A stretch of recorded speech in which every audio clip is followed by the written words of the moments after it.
This channel does not promote any violent, harmful, or illegal activities. All content provided by this channel is meant for an educational purpose only.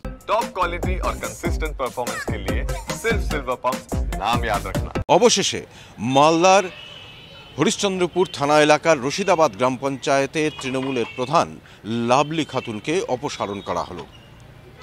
শুধু প্রধান পদ থেকে অপসারণ নয়, তাকে পঞ্চায়েত সদস্য পদ থেকে অপসারণ করা হলো।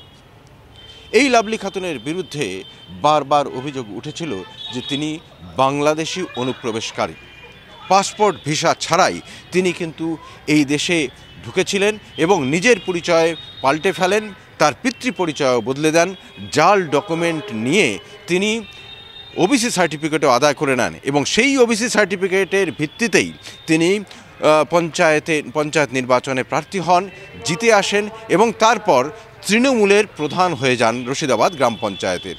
আর সেই খবর আমরা তুলে ধরার পরেই নড়েচড়ে বসে জেলা প্রশাসন এবং ইতিমধ্যেই তার প্রধান পদ থেকে তাকে অপসারিত করা হয়েছে, পঞ্চায়েত সদস্য পদ থেকেও তাকে অপসারণ করা হয়েছে। কিন্তু প্রশ্ন উঠছে, একজন অন্য অনুপ্রবেশকারী বিরুদ্ধে যা যা ব্যবস্থা নেওয়া হয় সেই সমস্ত কি বা লাভলি খাতুনের ক্ষেত্রেও হবে? আমরা বহু এটা নিয়ে লড়াই করেছি গত 7-8 মাস ধরে, কিন্তু কিছুই হচ্ছিল না।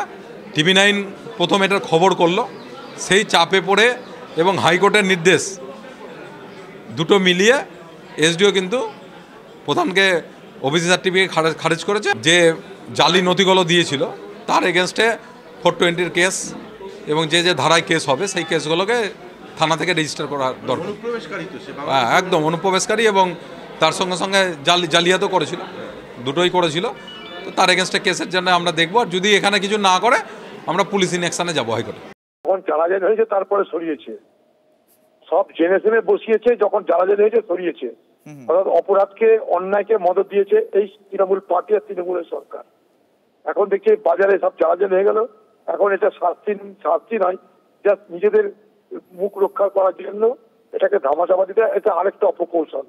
এইভাবে বাংলায় আর কত মিথ্যা লুকিয়ে আছে সেটা আমাদের জানা নেই। হয়তো আগামী দিনে আরো অনেক বড় বড় মিথ্যা আমাদের জানতে পারবো, কিন্তু এইগুলোকে আমি মনে করি যে এটা দেশের সঙ্গে, এই দেশের যে সংবিধান, দেশের পঞ্চায়েতের যে ব্যবস্থা, আমাদের দেশের নাগরিকরা সব মিলিয়ে আজকে খুব বড় প্রশ্নের মুখোমুখি দাঁড় করে দিচ্ছে এইসব বিষয়গুলো। লাভলি খাতুন তৃণমূলের পঞ্চায়েত সদস্য হয়েছেন, তারপরে প্রধান হয়েছেন, তার মাথায় সমিতি তৃণমূলের, তার মাথায় জেলা পরিষদ তৃণমূলের, তার মাথায় পঞ্চায়েত দপ্তর সরকার তৃণমূলের। ফলে একটা একেবারে লাইন ধরে কার্যত ওপরে তৃণমূলের নেতারা তাদের সবার জ্ঞাতার্থে এবং নলেজে প্রধান হয়ে গেলেন, বাবার নাম ভাঙিয়ে, মানে বাবার নাম বদল করে দিয়ে। আর কত দুর্নীতির অংশীদার তৃণমূল হবে? দায়িত্ব তো লাভলির না, চোর তো চুরি করবেই। পুলিশের ভূমিকায় যাদের ছিল, যাদের চোর ধরার কথা, তাদের ভূমিকা কোথায়?